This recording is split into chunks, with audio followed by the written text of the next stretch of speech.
Hey, what's going on? It's Bill Burr, and it's time for the Thursday afternoon, just before Friday, Monday morning podcast. And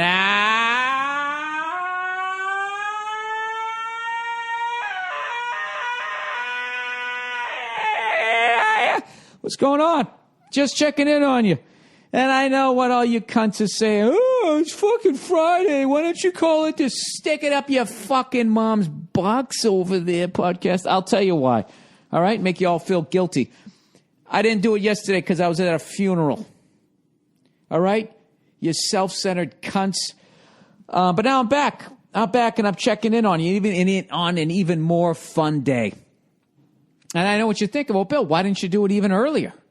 Earlier Friday morning. The funeral was yesterday. Well, I just did a 4-hour tour on the radio promoting my my run through the Midwest. All right? I'm going to be in Fort Wayne, Dayton, Cincinnati. It's like a Johnny Cash song. I've been to Fort Wayne, Cincinnati, Dayton, Tuscaloosa. He said the name of our town.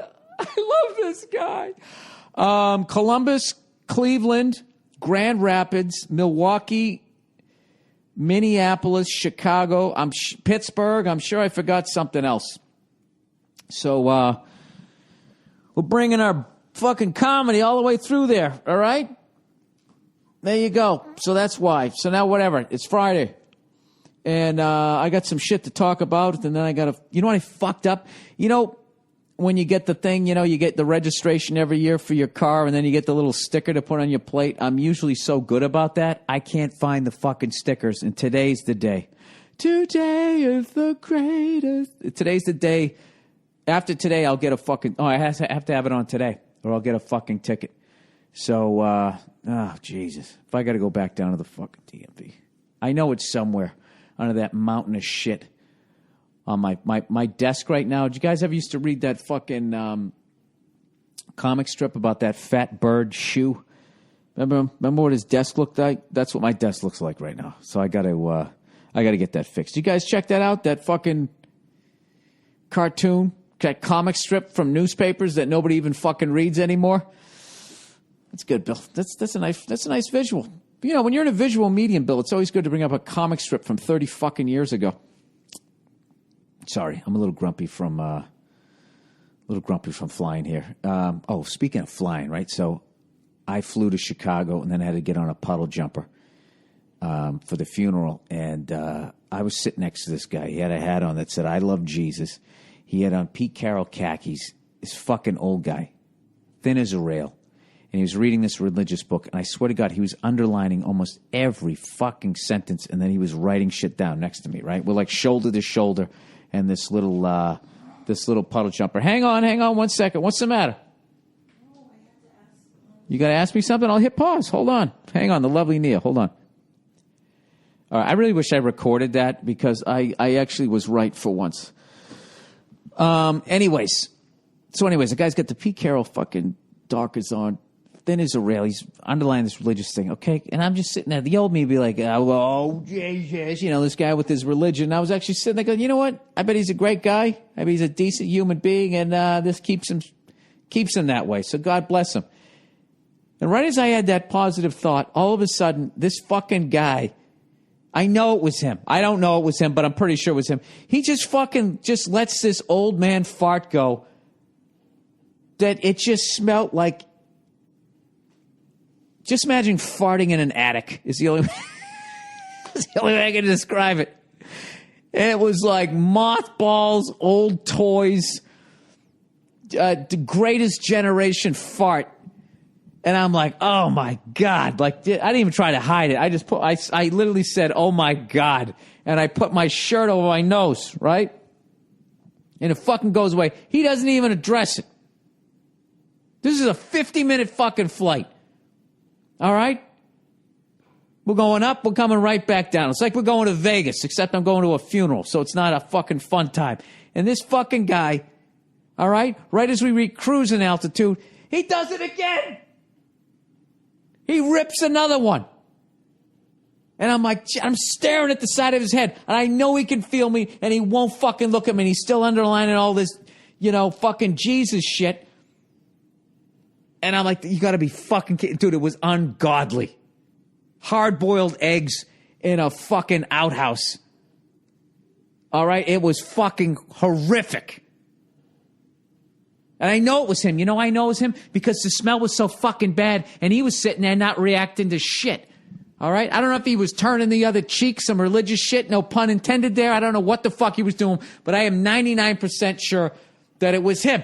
And I'm like, what the fuck? This would be unacceptable in a cross-country flight, New York to L.A. This guy has done this on a puddle jumper, 50-minute flight, leaving Chicago, right? Then we start to descend, and this motherfucker does it again! 3 fucking times, and at this point, 50 minutes, now I got to fart, and I'm like, all right, you want to fucking play, old man? You want to dance? I'm ready to fucking rip one, too, but I couldn't get myself to do it, because I'm like, what if it isn't him? What if he's so fucking old he can't smell anything anymore? Oh, my God. It had to have been him. Because the people in front of me were young. And, dude, this fucking guy, man. Jesus Christ. Jesus fucking Christ. This guy, like, 3 times in a 50-minute fucking flight.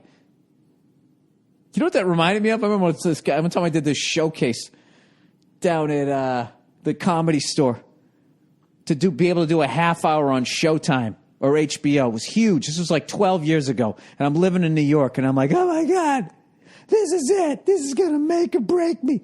So it's a fucking showcase. All right. First of all, I got to fly myself out there. So already I'm out of pocket. Already this is something that I totally won. And now I'm out of pocket. I got to pay for this fucking plane ticket. I had to cancel money gigs. And I fly out to do this fucking thing. Got to put myself up, get the rental car, the whole fucking thing, hemorrhaging cash, but there's this big pot of gold at the end of the rainbow, right? So it's down at the Comedy Store in the early 2000s, and I fucking show up, and there's like fucking 5 people in the crowd, all right? There was 2 white people, and then there was this black guy sitting in between these 2 white girls, and I go on first. I fucking go up there. And I'm up there, and the whole time up there, the black guy is talking to the 2 white girls, and they're laughing and blah, blah, blah, blah, blah. So, you know, I'm addressing it. Going, oh, this is great, man. Flew all the way across the country to do a half hour in front of 5 people. Ha, ha, ha. Did a few more jokes, little bits of laughter. I'm just addressing what's going on, right? So I get off completely like, Jesus Christ. Like, this is fucking, it's not even a fucking showcase. It was fucking bullshit is what it was. I go to the back, and I stand out the little hallway, and the guy running the thing comes out to me. All right, the big shot running the thing, and he goes 7 times. 7. This is how it reminded me of the fart thing. When I said 3 times in a 50-minute flight, this guy farted. This guy goes to me, he goes 7 times. 7 times in a whatever it was, 10-minute set, 15-minute set, whatever the fuck I had to do. I guess I didn't have to do the whole half hour. I probably just had to do it's a showcase, right? Yeah, probably like 10, 15 minutes. He goes, 7 times in a 15-minute set, you addressed how few people were in the crowd. You know, you say that enough time, the people in the crowd are like, yeah, I mean, what are we doing here? And they're going to leave. It's like, we're in the back. We can hear the material, blah, blah, blah, blah, blah, blah. And he's just fucking sitting, and I'm just looking at the guy. And he goes, don't worry.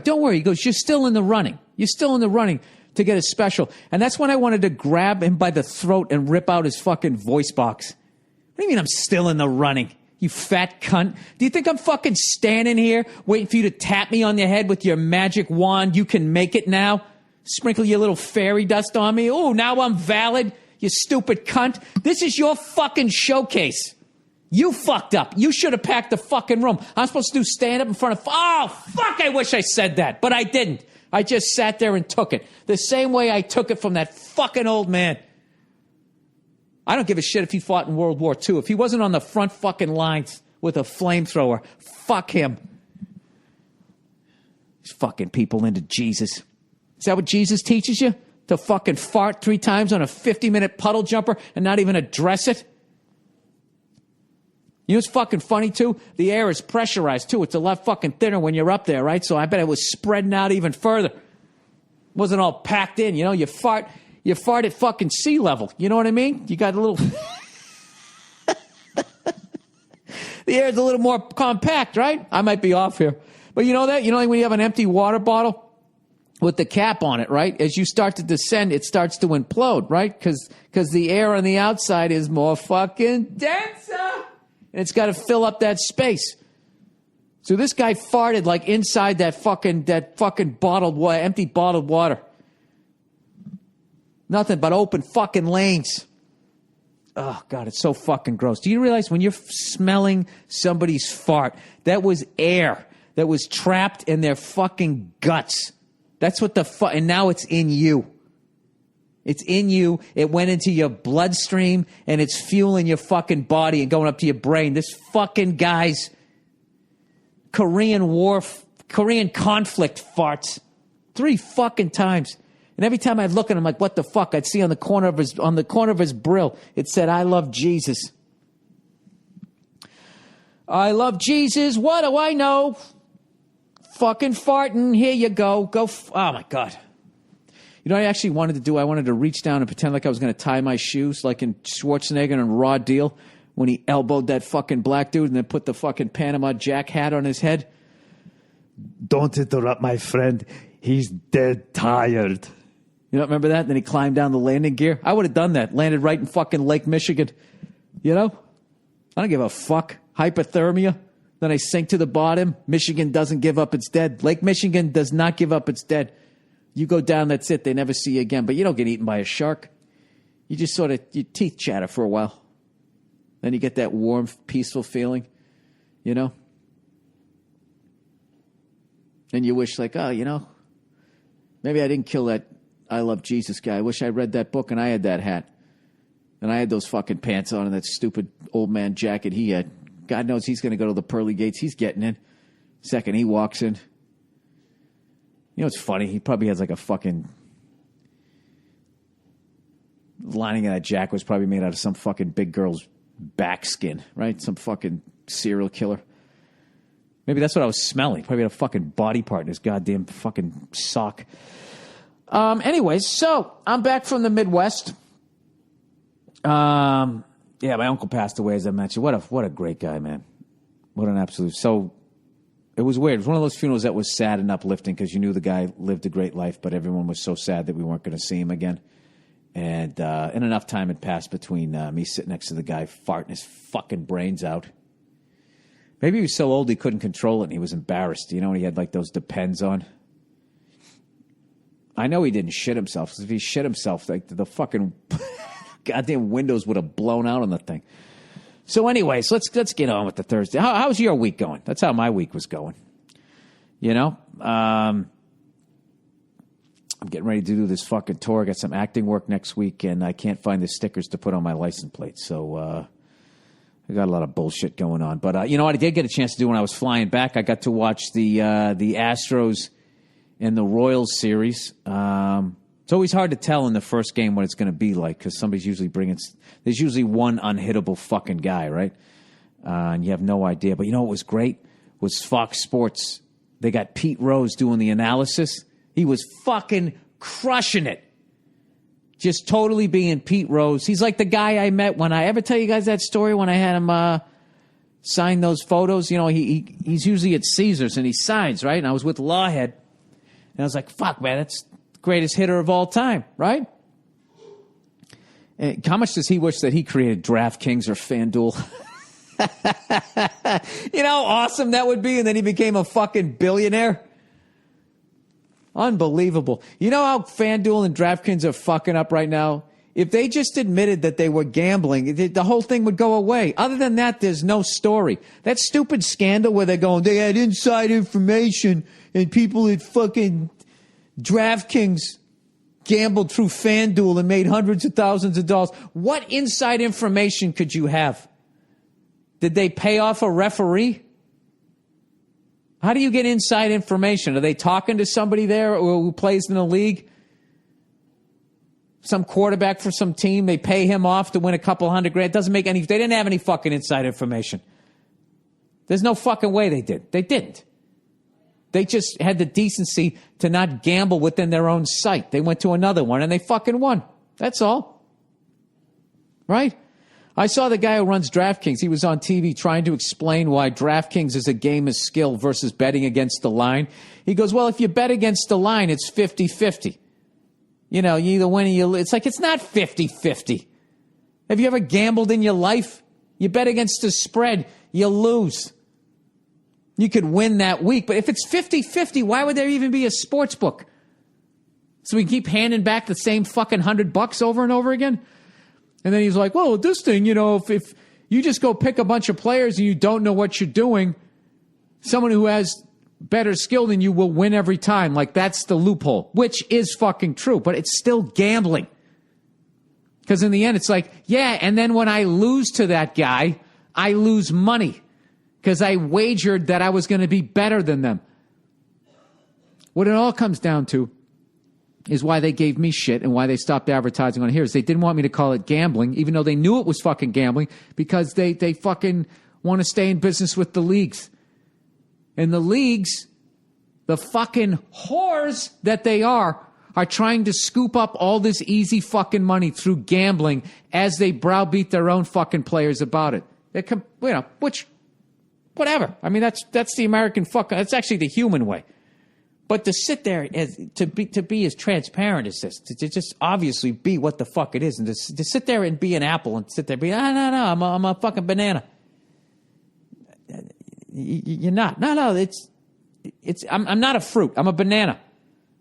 See, apple, you know, you just can bite right into it and you're right to the fruit. A banana, you got to peel it. The fruit's on the inside, so it's not a fruit. Oh, Jesus!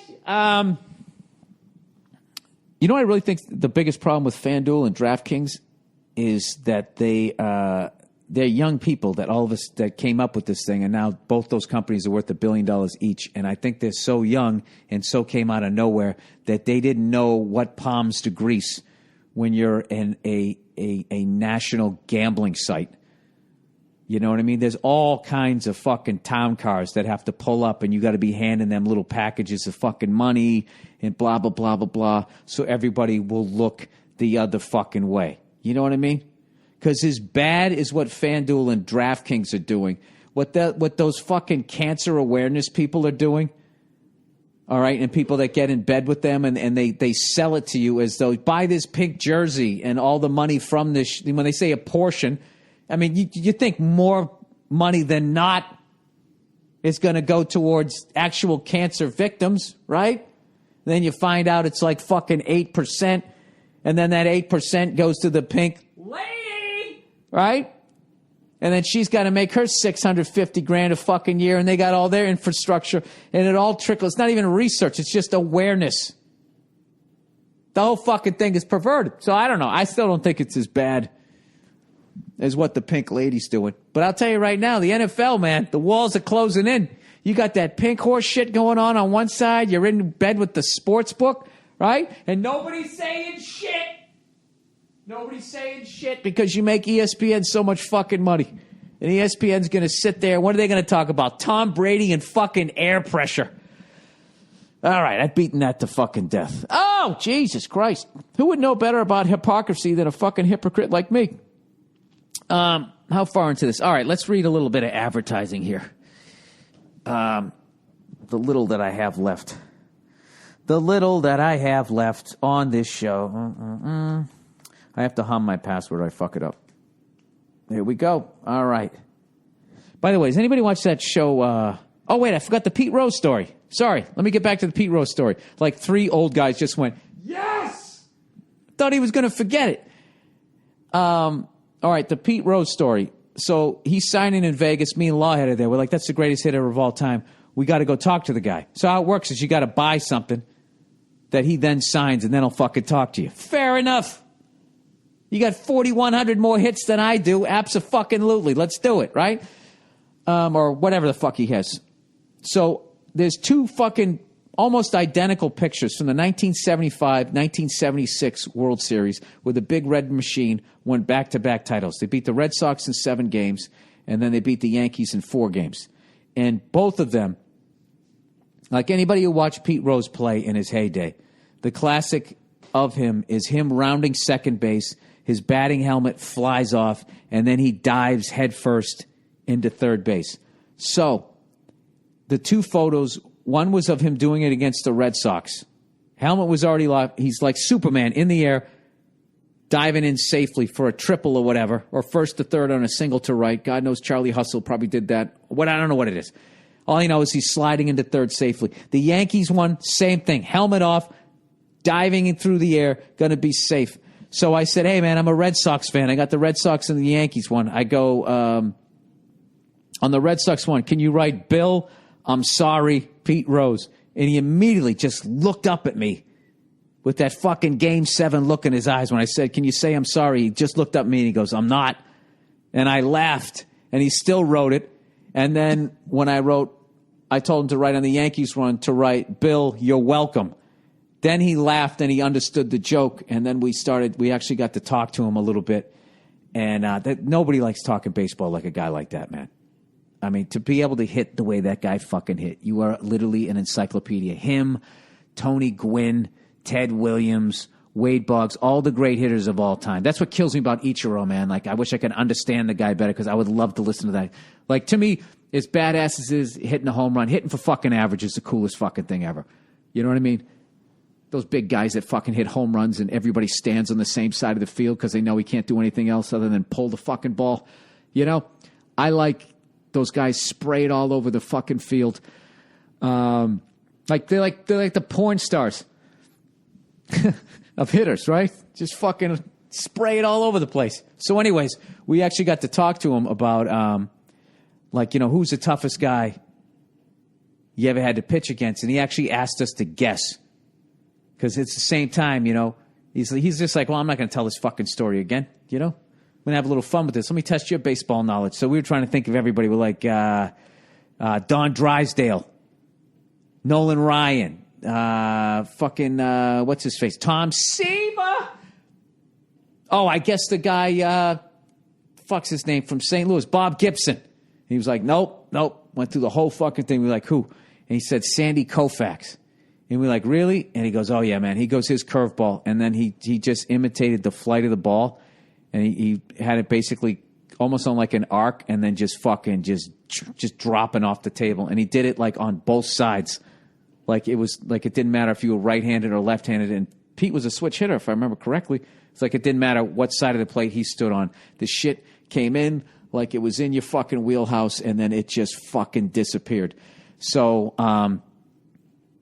as much as, I don't know, anytime I can not watch ESPN just to give somebody else a chance, even though Fox is fucking huge, it's not like there's some mom and pop, I'll do it. But I love that he's on there.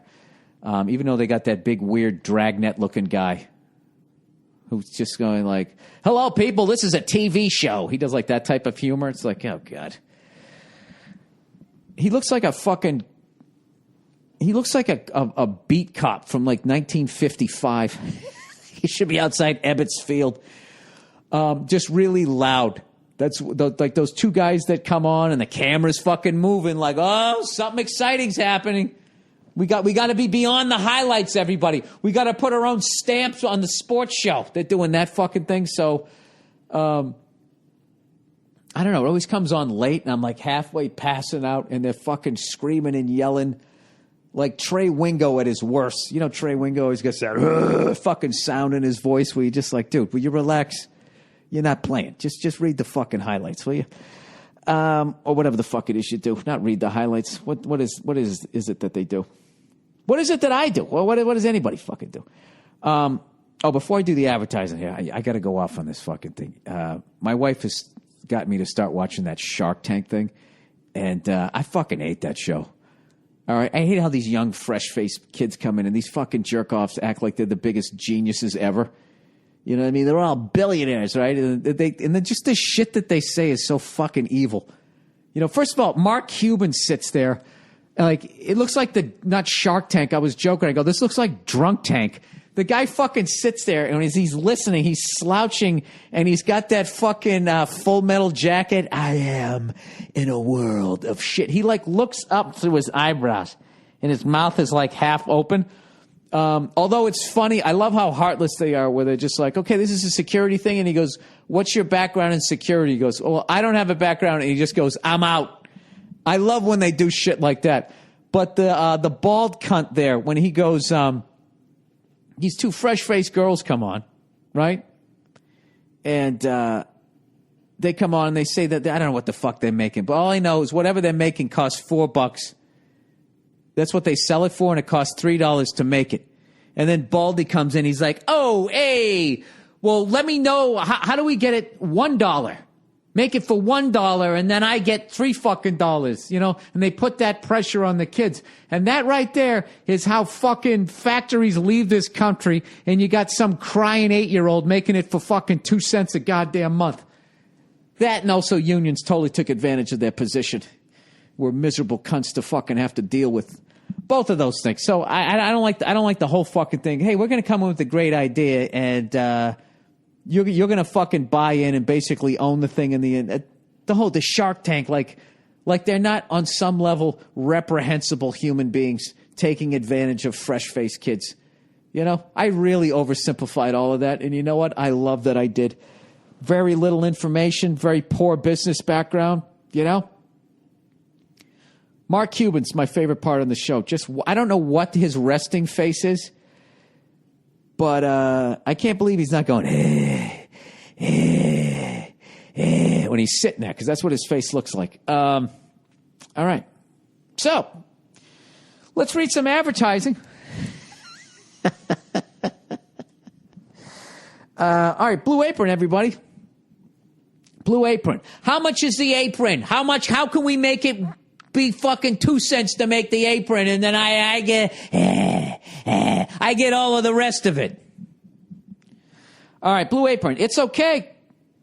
It's okay, you can admit it. The last thing anybody wants to do after work is wait in line at the grocery store, schlep home and cook a complicated meal. And expensive, unhealthy takeout is hardly better. Tell me about it. I was on the road. I ate Steak and Shake. Oh, Billy's going the wrong direction. I got to turn this around. Maybe I should use Blue Apron. That's where the new service, Blue Apron, comes in. Yeah, if you come home and you're tired and you sat next to some old guy farting next to you for the whole time, you're going to end up at Steak and Shake, right? But who wants to do that? Then you stare at your white alabaster freckled belly the next morning, and you're actually contemplating doing a sailor dive right onto the fucking scale. If you want to avoid that, go to Blue Apron. Blue Apron delivers farm-fresh ingredients and step-by-step recipes to your home. By the way, sailor dive is when you jump in head first with your hands to your sides. That's what I was taught down at the pool. Allowing you to, back when they actually had deep ends in pools, allowing you to create healthy, handcrafted meals at home without going to the grocery store. Now it's just like deep enough where your man tits are under the surface. For less than $10 per meal, Blue Apron sends you fresh ingredients, perfectly proportioned, making cooking healthy meals really easy and fun. No trips to the grocery store and no waste from unused ingredients. Plus, you'll learn to cook with specialty ingredients, that are normally hard to find. Blue Apron is perfect. Is perfect for date night, cooking with friends, and they even offer family plans with kid-friendly ingredients so the whole family can eat well and have fun preparing the meals together. Each balanced meal is 500 to 700 calories per serving and so tasty you'd never know. Cooking takes half an hour, shipping is flexible and free, and the menus are always new. They won't send the same meal twice. They work around your schedule and dietary preferences, and Blue Apron experts source only the best seasonal ingredients for incredible meals like Parmesan-crusted chicken with roasted heirloom potatoes, and tomato arugula salad, and tandoori spiced chicken with green lentils. This fucking sounds delicious. I don't even know what that is. Oh, Cleo! Wait, don't jump on the mixer, buddy. Eggplant and cucumber mint yogurt. You'll cook incredible meals and be blown away by the quality and freshness. Blue Apron, it's a better way to cook. Check out this week's menu and get your first 2 meals for free by going to blueapron.com/Burr. My treat, really, the first 2, well, it's their treat, really. The first 2 meals are on me when you go to blueapron.com/Burr. All right. We got somebody new here. Club W. Don't you hate when wine looks like it's a 10 but winds up tasting like a 6? Hey, that's what he said, huh? Hey. Or even worse, when you walk into the store to pick out your wine, you could easily be fooled into a situation just like this. Well, there's this new wine club called Club W. Club W. Terror, to fight and terror. They changed everything. No more being fooled by wines that pretend to be hotter or tastier than they actually are. It's easy. You go to clubw.com and answer 6 simple questions. Their algorithm creates, I can't believe I said that right. Their algorithm creates a palate profile just for you. Then they send wine directly to your door, perfectly customized to match your taste. Club W is leading the grape-to-glass wine revolution. They work directly with vineyards to cut out the middlemen, which saves you money. So with Club W, fighting terror, you get premium wine customized to your taste at a third of what you would pay at the store. They even have a no-risk 100% guarantee that you'll love what they send you. And right now, Club W, buying land that sits on an aquifer because the population control's out of control. No, the population's out of control. I'll get better at this. Is offering my listeners 50% off your first order when they go to Club W. We're looking for weapons of mass destruction. .com/Burr. So stop wasting time and money messing around at retail stores and start drinking wine you know you're going to love. Just go to Club W. Fool me once. You're not going to fool me again. Just go to clubw.com/Burr. Get 50% off your first order. That's clubw.com. I'm just going to be toast. clubw.com/Burr. That's actually great, man, because you know something? Like at this point, like literally, like the guy who directed Back to School has his own wine. You know what I mean?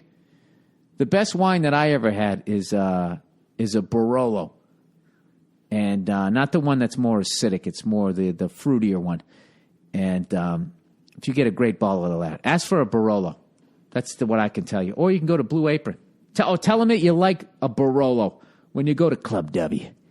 Club W. Anyways, all right. Let's finish up this podcast here.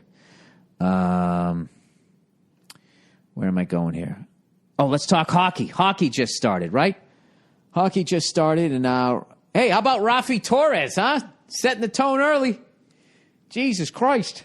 I wonder if they did that on PTI, the best thing on ESPN. I wonder if they did. Happy Trails to Rafi Torres. Jesus Christ. Did he think because he glided the last 40 feet that wasn't like 14 strides when he knocked that dude out? If you guys don't like Rafi Torres, watch Adam McQuaid versus Rafi Torres. He handled his fucking business against that guy. And if you want to listen to somebody go off on Rafi Torres, listen to Joe Bartnick's Puck Off. I'm sure he had an epic rant on him. And I wanted to talk about end zone celebrations. When I put it on, I guess I don't hate ESPN because I like watching Stephen A. Smith and what the fuck's his name there? Willie the Whipper. What the fuck's his name there? Ah, fuck. It's like a game show host name. Great head of hair. The fuck's his name? All I can think of is Chuck Liddell. I know it's not that. What the fuck is his name? Stephen A. Smith and, it's like, woo, whippy. It's one of those fucking things. Yahoo! One of those fucking names. It's like something you yell on a roller coaster, but you don't. If you were drawing it, you would. Anyways, they were talking about end zone celebrations, and Stephen A. Smith was dancing around the fact that there's a cultural race thing underneath there and a control by the NFL. And the other fucking guy there, Zippity Doodah, whatever his fucking name is, was saying that it wasn't. And I think it 100% is. 100% is. All right? When it comes to white and black people, like white people, like when you score a touchdown, you're supposed to act like an astronaut and be like, well, I had a lot of help, and this is one small step for my team, one giant step for everybody else. That's what you're supposed to do. And generally speaking, black people more look at it like, yeah, I did that shit. Fuck you. I'm unstoppable. Right? That's the opposite ends of the spectrum, which I think if there was more white people that were unstoppable in sports, the white people that ran the league would have less problem with the end zone dancing. That's just, I mean, I'm oversimplifying the whole fucking thing, but that is kind of a cultural difference where it's socially acceptable in the African American community that if you are the shit, to say that you are the shit. And for some reason in the white community, you're supposed to tone it down. Even if you are the shit, you're supposed to be humble.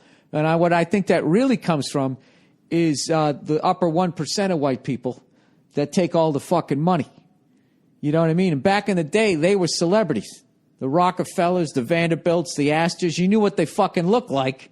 And they had all the money and all the resentment went their way. So they're like, whoa, we got to pull back here. We got to stop the end zone dancing coming down the street with their fucking top hats and shit. We got to be a little more humble so nobody comes over to our house and takes all our shit. Right? So then they came up with corporations, right? And they fucking hid those things. And then they came up with the whole, the family sold it off to this corporation. We don't have the money that we used to have. The Rockefellers and all of those fucking people. And I think that just sort of filters down. Where if you're running shit, you want to like, that didn't make any sense, did it? But I think there's definitely some race thing in there. You know what I mean? I think it is. And it's also a time issue too. You know what I mean? Like if a white person sings the national anthem as hacky as this is, it's going to be over in fucking, basically about a minute and 58 seconds. Does it even take that long? Right? And then you're going to be able to go to commercial and sell your Fritos. All right? And generally speaking, if somebody black comes there, you might have to cut a couple of commercials. Whoa, say, right? It's going to be that.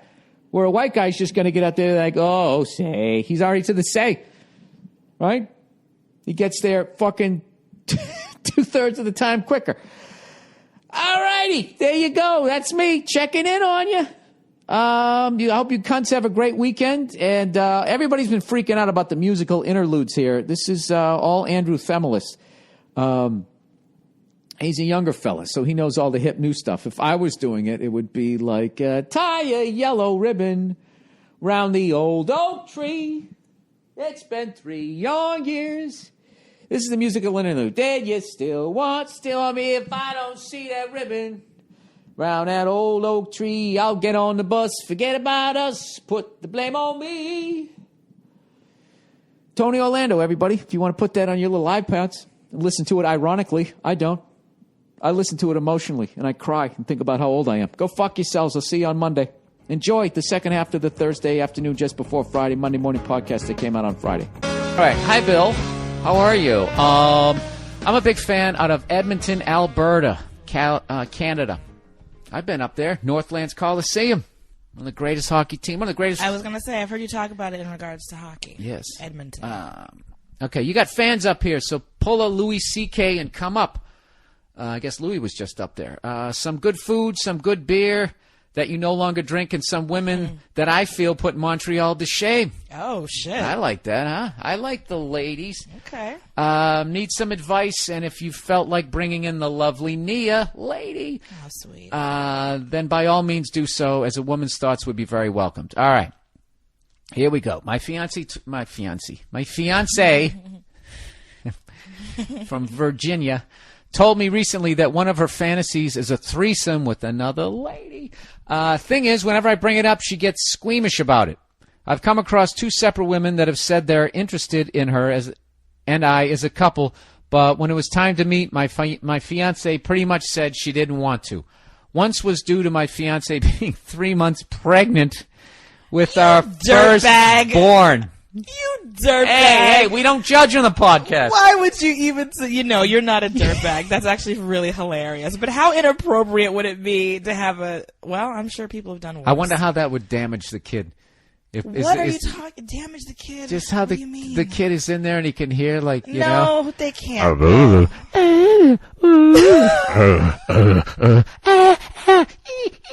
You know? What? Maybe the kid would become a porn star. You never seen that thing where people read books to the womb? And the kid comes out and all of a sudden he can do calculus? You never seen that? You play music to the kid and he comes out and he's like fucking Mozart? Pregnant. Wait a minute. The baby's not that. Oh. Anyway, can we just keep reading? Just keep reading. What's it, like a little tadpole in there? You can't understand anything? It's not going to be affected by a threesome. Is that when it looks like a baby? Yeah, at that point it happened during her 3 months being pregnant. That's when the baby, the baby looks like a little T-Rex with one of those fucking alien heads. All right. Once it was due to my fiance being 3 months pregnant with our firstborn, and the second time was because I had a crush on said woman. Well, Jesus Christ. No, give yourself a dog in the fight, sir. So what gives? This guy's a moron. This guy is a moron. I don't get what's going on. What's the problem? Wow. She's fond of girl porn when she rubs one out, makes comments when we're in public about other women being attractive sexually, so she portrays herself as into them, yet she doesn't pursue her supposed fantasy, and when I bring it up, she seems put off about the whole thing. Should I keep trying to make it happen or just throw in the towel? Oh, yeah, because it's going really good so far. Hey. We give people hope during the advice section. Yeah. And she's most likely pursuing it because your methods are obviously amazing. Oh, God. As she's most likely saying, well, if he didn't need help, he wouldn't have wrote in. And she's most likely saying she's into the three-way to appease me in some warped, twisted woman way. Thanks for the advice. Go fuck yourself. All right. Here we go. All right, dude. There's a bunch of stuff going on here. First of all, yeah, I can't really say that those were attempts when you tried to have a threesome when your fiance was 3 months pregnant with a baby. And then, secondly, the fact that you're attracted to the other, you're not attracted. You had a crush on the other woman. There's rules to having a fucking threesome. You can't have feelings for the other woman, and for the most part, you can't climax with the other one. That's also a problem. From what I've heard, I've never had one. Right. I never had. You know what? Twice in my life, I could have had a threesome when I was younger, but I was too fucking stupid to realize it was going on. I just remember seeing that, going like, "Why won't her girlfriend leave? I'm trying to get laid here." Then another time, I was working in Buffalo, and these girls just put it on the table. They put it on the table. They basically said, "We're like a coalition." I remember they used that word, and one was hot, and the other one looked like a 3-story brownstone. She was she like a building. She was like a grenade, as they say on the Jersey Shore. She was like 6'3". There was a guy who used to play for fucking the Portland Trailblazers, Duckworth. That's what she looked like with the vagina. And I was just, I never had, you know what? I never had that ability. I never had that ability to just bang something that I wasn't attracted to. It was just always disgusting to me. So there you go. So from what I've heard, sir, I am not speaking from a place of experience here, but I will tell you this. If you're going to have a fucking threesome, I wouldn't do it with someone who you're in a relationship with. I don't think the relationship is ever the fucking same. And I don't know. It's a weird thing. Well, I think like the issue that he's having with his wife now, fiance, whatever. He's just marrying her because he knocked her up. Oh, Jesus. Is that she talks about wanting to be with women but is not acting on it. But a lot of times, people have these sexual fantasies and they're just meant to be fantasies. Yeah. They're not really necessarily going to be a reality. Like just because you in your mind's eye were like, ooh, that would be interesting, doesn't mean that you're actually going to go through it. Like a lot of women have the gangbang fantasy. That doesn't mean they're going to go into a fucking loading dock and lay down and be like, who wants it, right? Sorry, I have male listeners. I have to get to the point here. Sure. You have female listeners too, Yeah, so that doesn't necessarily mean that she's actually going to want to do it, and your methods of trying to go about it are just so off the mark, it's like laughable. All right, well, let's say I wanted to have a threesome with you. Mm-hmm. All right? Yep. Which I do. No, yeah. I don't. I do in my head, but I don't want to do it because it's going to fuck everything up. You really think so? Yes. It's going to be fucking weird. It's going to be weird. It's, you know what it is, Nia? You cross you open too many Pandora's box, whatever the fucking expression is, you never come back. You don't come back. Yeah. And it's like you have to start over again. You'd have to, I don't know. It's like we were talking about Madonna. Mm-hmm. Remember Madonna when they were playing, like, that was another thing too to add to the gayness of that bar. They were playing Madonna videos. And you were talking about her getting fucking divorced. Yeah, I was saying and how her taste in men, how she likes those. What were we saying? I was saying like when she wants a husband, she goes for like the alpha male white guy, right? You know, usually very like a macho, strong man, right? But then when she has her lovers, that's when she has a 20-something-year-old Latino boy that no one's ever heard of. That's like her little boy toy. So here's the thing. This girl is sold out fucking Madison Square Garden. She's already done the fucking astronaut tour. You know the astronauts, they go around the fucking world. They see how beautiful it is, and then they start crying at a stoplight. You know, they've just seen too much. It's the same thing with her. She's seen too much. So there's no way she's ever going to be able to keep a marriage going. Because at any moment, as she has to sit there and be unselfish and listen to this fucking square-headed white guy that she likes. She wants to do she whatever likes she square-headed white guys, right? Yeah. So as the guy's going like, you're not fucking giving me what I need. At any moment, she can pull the ripcord, still sell out Madison Square Garden, and then go bang some fucking stud fetish guy. Mm-hmm. If I had those options, Nia, you think I'd be listening to you? Oh, shut up. At any point, I could go in and fucking trade your ass in for some fucking 22-year-old. You just start blowing me immediately? Please. I'd be out of here in a second. Yeah, right. I'd like to see you try it. Anyway, that was some of the worst shit talking I've ever heard. Yeah, see, I'd like to see you try it. Why I oughta. Yeah, why don't you let your why don't you stop having a jerk tone to this guy and help him out? Listener, I was gonna say, why don't you let the person that you're in the relationship with, why don't you let her lead the way on this? Because now you're just becoming like bad advice. That's guy that's putting all this pressure on her. Bad just advice. let her open the door to it if she wants to. If not, leave it alone. There's no need to keep pushing it. This is what you do. This is what you do. Why is that bad advice again? Because you don't know what you're talking about. Yes, I do know what I'm talking about. No, you don't. And a lot of people value my advice. Here's the I have self-esteem and I like myself. That's right. All right. Mm-hmm. This is the deal. All right. Fuck this. You want this to happen, sir? This is what you got to do. All right? If you listen to Nia and you let her lead the way, it's never going to happen, okay? Because she's not going to act on it. The next time you find someone who finds you guys attractive as a couple, do not tell your fucking fiancé about it, all right? You tell the girl that's into it, listen, you got to fucking make it look natural, sort of coerce her into it and that type of thing. You just make it seem like it's natural. Oh, yeah, coercion is great. You go up to the bar, and then you just make it seem like it happened naturally, and then you never tell her the fucking secret. And then that's it. That's how you do it. Because she's not going to take the lead, and this guy is all fucking knees and elbows. She was pregnant, and I had a crush on the other girl? What gives? Yeah. No, just the next time that there's a girl that's fucking interested in you as a couple, don't tell your wife about it. And then go up there and just have her fucking strike up a conversation and just say, listen, do not flirt with me at all. Just flirt with her. And get her fucking motor running.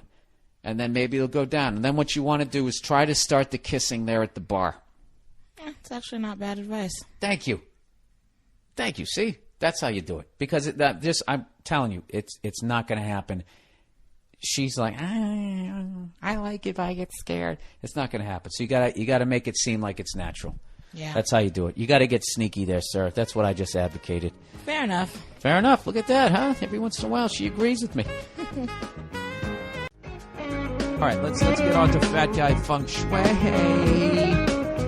All right, Bill, I wanted to let you know, fat people hate fat people too. I wanted to send you some thoughts, not too many, from a considerate citizen of fat America. Yeah, I've noticed this since I went off on the fat guy on the airplane. I've had fat people and just tall people in general go, I try to be real considerate of how big I am. I try to make sure I get an aisle seat. I lean out in the aisle. You shouldn't have to deal with that. And then actually, you know what's great about this? Now I can't really make fun of fatties anymore, knowing that so many of them are they seem like decent people. What kind of a backhanded compliment was that? You know, I thought they were all pieces of shit, but it turns out most of them all right. All right, here we go. He says, I'm a big fat guy. I'm usually the fattest guy in the room no matter where I go. Do you get intimidated when you're not the fattest guy? You know, sort of like the toughest guy in town all of a sudden goes to another town, realizes that somebody can kick his ass, and his whole world crumbles. Anyways, he says, my whole family's fat, and I've been fat since I've been born. Not to make any excuses, I'm just naturally predisposed to it. And I eat like a typical middle American, not vegetarian, but not 24/7 beer and brats either. Anyway, I'm fat, and I just wanted to let you know that not all of us fatties are inconsiderate assholes. The stereotype of the jolly fat man has been replaced by the selfish asshole who's fat. When I fly, which isn't frequently, I buy 2 seats. Nice! If my sister is with me, we buy a row of 3. And always bring along our own seatbelt extenders. Yes, they sell them. Okay, this is hilarious and fucking sad all at the same time. The plane only carries 2 to 3 extenders, and you never want to be the guy who holds up the plane because you can't buckle or worse, get kicked off. Ah, Jesus, that's got to be embarrassing. Oh my God! Oh, this guy's killing me right here. This is a brilliant email. He's going to make me never make fun of fatties again. He's bringing me into their world. He goes, those things cost $80, but it's worth $80 to avoid public embarrassment, right? Absolutely. If they told me to tone down the color of my hair, I would buy a fucking swimming cap rather than have them stop the flight. Just so you know, fat people like me don't get to buy clothes in the same stores as normal people. Yes, I did know that. The selection/styles suck, and they cost more. We pay more for bigger cars, extra plane tickets, and bigger clothes, among other things. I haven't done the math, but I figure we burn through furniture faster, too. It's the price we pay for the life we lead, even if it's not a conscious choice. Believe me, no one wants to be fat. But that's the cost of doing business. This guy's fucking hilarious. Just like how there are added costs to being a woman, bras, makeup, pills, etc., or being gay. He writes question mark, chaps, lube, I don't know, or a parent, or a paraplegic, or whatever. Not that it's a disability. It's just our lot in life. But you know what? I've accepted it. I live my life accordingly. I'm not an asshole who imposes on others. I stay to the back of any pack, make sure no one will ever have to walk or sit behind me when I can help it. It's the fat guy feng shui. How do you dislike this guy? When I enter a room or a situation, I always ask, where do I fit in? Literally and figuratively. Whenever I have to eat lunch with my work group, about 20 people, and we're seated at a long table, I never sit between the table and the wall, and I usually sit at the end. Know why? I want to make as few people uncomfortable as possible. I don't want anyone to have to squeeze behind me to get out, and sitting between 2 people just pisses them both off, or so I assume. Jesus Christ, this guy's like a fat Gandhi. When I have to carpool with a group, it helps to drive or have shotgun because then I'm not squeezing the other people in the back seat. The thing that makes me hate fat people, capital letters, hate fat people, is that they don't seem to realize that they're fat. They are impulsive and selfish and don't seem to consider that when a normal guy eats a giant turkey leg at Disneyland, it's lame and kind of funny. Oh, it's lame and kind of funny. But when a fat guy does it, it's disgusting. Or maybe they just got fat and haven't figured it out. Hey, fatty, don't sit there because now everyone has to squeeze past you. I like this guy. He's trashing fat people now. Or, hey, don't act like you're entitled to that, to put your arm around your airplane seatmate because it makes you more comfortable for you. Makes it more comfortable for you, you asshole. He just keeps going here. Or, hey, if you got to eat in public, don't smear barbecue sauce all over your face at the church picnic or eat more than 2 donuts in a sitting, parentheses, airport. And you know what? When I swim in public, rarely, I keep my shirt on until the second before I get in the pool. I don't ride the elevator from my hotel room and walk down the hall to the Hampton Inn pool shirtless because I'm a fat fuck and no one wants to see that. I used to swim with my shirt on, but somehow that's even worse. Anyways, for what it's worth, have a good week. Thanks for the hilarity. You know what? That guy's all right. You know what? I bet there's more fat people like that than there's not. So maybe I ought to lay off the fatties for half a second. I'm just doing this just to fucking, this is what this podcast is. It's like a smoker, and every once in a while, you gotta. I don't even know what you gotta do. You gotta throw a little wet wood in there. That's what that was. I think I'm gonna leave the fatties alone. I think they're actually really considerate people. I think I was wrong about it the entire time. See that? Now I'm gonna wait for the backlash. But I have been having. I had a brutal flight. All right. I flew out of LAX, Los Angeles International Airport. That for some reason, if you go beyond Colorado, you just can't get a fucking direct flight anywhere. I don't get it. When I was in New York City, I could fly to all these places directly. Maybe it's because I was in New York and it was only an hour and a half away. I don't fucking know. It just doesn't seem like you can fly anywhere. So anyways, I got to fly LA to Phoenix, Phoenix to Columbus. All right? On US Air. So I get on the plane and there's 2 empty seats next to me. And it's getting close to the point where they're going to close the door to the plane. And I'm excited, like, holy shit, I'm going to have this whole fucking row to myself. This will be nice. I can stretch out a little bit, take my carry-on, stick it under the other chair. This is going to be great. Right before they close the door, lo and behold, this fat tub of shit gets on the fucking plane. All right? And I'm thinking, oh, God, not me. Please, for the love of God, don't pick my row. You know when you do that shit, you just fucking willing the guy to sit down as he waddles his fat ass down the fucking aisle. It's him and his fucking lady, right? So he fucking comes all the way up, comes to my row, and he's just standing there. And I'm hoping he's just standing there because he's putting his stuff in the overhead compartment. I can literally feel the fucking heat radiating off of his body from the 22 years of mistakes that he's put in his goddamn stomach. All right? And what does he do? Oh, yeah, I'm in that row. I'm in your row, so I got to get up. And what does he do? He lets his fucking girl sit by the window, and then he sits in the middle seat. And this fat fucking tub of fucking shit. This dude was so fat, I was sitting behind his back fat. You know what I mean? He was like fat and round. It was like sitting next to a planet with a head.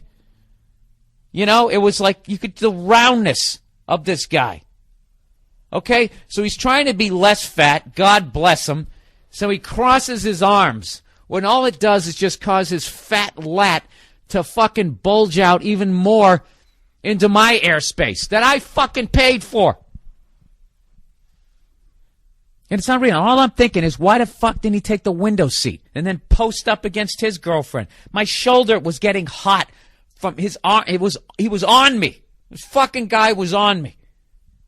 If I was claustrophobic, they would have had to turn the plane around. This is how much this guy was in my chair. And I'm thinking, why didn't you just take the fucking window seat, you fat fuck? Have a little bit of fucking consideration, you tub of shit. You know, with your basketball shorts, like you actually ever played a goddamn day in your life. His fucking legs spread out like he was going to give birth to a baby calf. You know? Why don't you sit near the window? You know what I realized after a while? He didn't sit near the window because he's so fucking fat, he can't. He can't. If he sat by the window, his other fat lat would have blown out the window. We all would have got sucked out. Unless his tub of shit body fucking somehow got stuck in the fuselage, which if you saw him, wouldn't be beyond you, a possibility. Unfucking believable. And he's sitting there. This is what kills me. He's sitting there, and he's biting his nails. And I just want to be like, dude, do you ever stop eating? Is there a moment, and you're literally consuming yourself right now. I know what you guys are thinking. Well, hey, Bill, why don't you fly first class? Oh, yeah? Well, hey, why don't you go fuck yourself, hypothetical person who said that? Okay, I understand I bought a coach seat. I know what that means. That means my fucking knees are going to be in my chest. That means if I'm even slightly leaned forward and the guy in front of me reclines, he's going to hit me in the head. I understand that. Okay? I get it. But that doesn't mean that this tub of shit, I shouldn't have to pay an extra couple of fucking grand. Or whatever, $1,500. So somebody else's lard isn't in my lap. I am full on 100% behind you having to buy 2 seats when you're on an airplane, okay? I'm sorry you're fat, okay? But you made your choices. This is one of the things. This is a good thing. You got to buy 2 seats. You got less money for cookies. Maybe that'll be a goal. Maybe that'll be you bottoming out. But it's absolutely ridiculous that I have to. I'm literally leaning out into the fucking aisle. My giant microwave oven head is out there, and then I got to deal with the stewardess going, excuse me, sir, can you not share in this, sir, please, sir? Right? I got to watch if I can't start yelling here. I'm in a hotel room again. I already got 1 strike against me. They probably build a fucking file on me. Yeah, I'm leaning out there. This is the best part. The food cart comes. Okay? They asked me what do I, they asked the dude what he wants to drink. He goes, can I have a Coke? Can I have a Coke? I just want to be like, dude, how about a water? How about a salad? Are you trying to make yourself even fatter during the flight? Do you know what that soda's going to do to your already distended fucking belly? You already can't even put the fucking tray down. This dude couldn't put the tray down. He tried. He tried to put the tray down. Oh, my God, this fucking guy. I swear to God. The thoughts I was thinking, it was embarrassing. I was sitting there thinking, like, I'm so glad this dude's going to die young. Can you believe that? I'm not happy in real life that that's going to happen. But that's how fucking uncomfortable I was, and that's how fucking mad I was at this guy. Absolutely. You got to buy 2 seats, people. You got to do it. I love when they try to leave the fucking arm up, too. I don't play that. I fucking shave that ham right down. I bring the fucking thing right the fuck down. Fucking sit here making me uncomfortable, and you want to relax? If I could, I'd put my foot on your chest and make your belt even tighter. That's what I do to you. Cut off your circulation to your legs. Maybe you'd get up and take a walk. There's no excuse for it. And I know this is probably coming off insensitive, but something? I've been a redhead my whole life. Nobody gives a shit. We're not considered handicapped. We're not considered handicapped. This always happens when I scream all weekend. We're not considered handicapped. We don't get our own parking spaces. These tubs of shit, they're getting their own parking spaces now.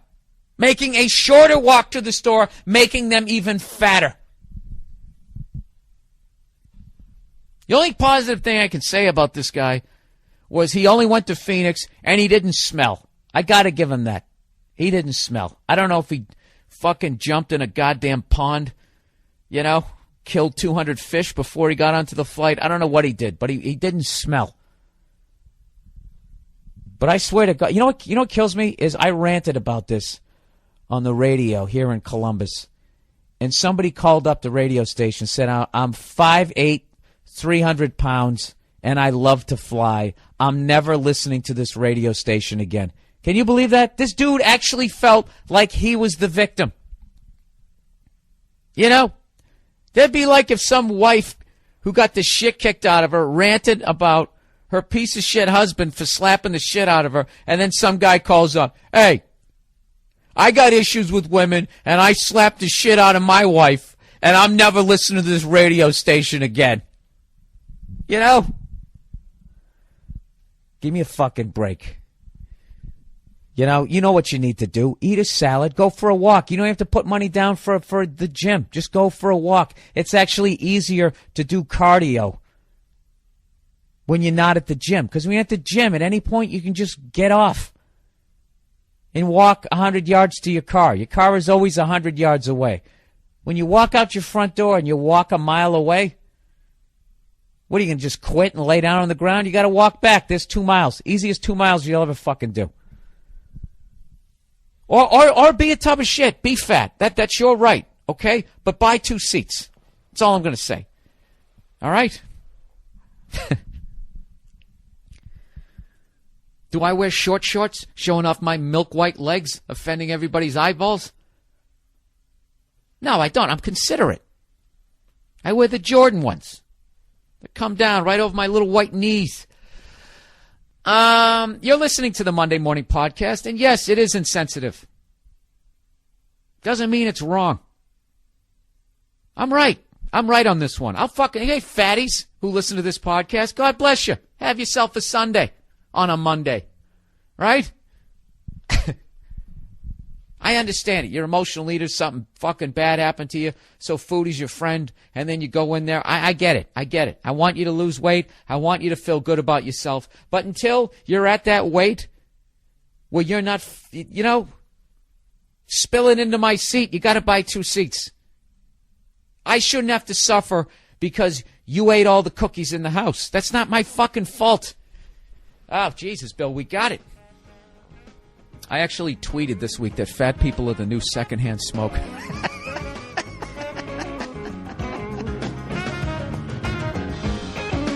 Hey, you want to be fat? Go outside.